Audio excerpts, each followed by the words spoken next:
হাতার পাশে কাপড় কম থাকলে অবশ্যই হাতায় জোড়া দিতে হবে।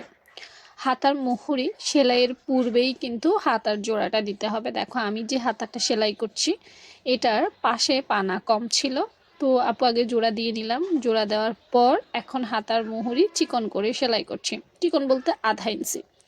কখনো কখনো কাস্টমার বলে যে চিকন করে সেলাই করে দেন, তখন চিকন করে সেলাই করি। কখনো কখনো কাস্টমার বলে যে একটু মোটা করে দেন, তখন আসলে মোটা করে দিতে হয়। ডিপেন্ড করে কাস্টমারের চাহিদা অনুযায়ী, নিজে থেকে আসলে কিছু করা যায় না।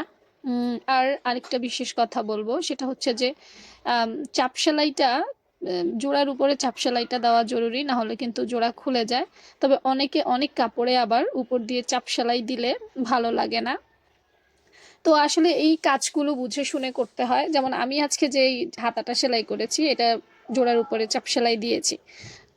তোমরা এ ধরনের কাপড় হইলে দিতে পারো, কিন্তু মাঝে মাঝে কিছু এক কালার পাতলা হালকা এরকম কাপড় পরে না, ওগুলোতে চাপ সেলাই দেওয়া কিন্তু উচিত না। তাহলে এটা বেশি দেখা যায় হার্ড হয়ে যায়, ভারী হয়ে যায়, এগুলো অসুন্দর লাগে। টোটাল কথা হচ্ছে যেটাতে মানাবে সেটাতে দিতে হবে, যেটাতে মানাবে না সেটা দেওয়া যাবে না।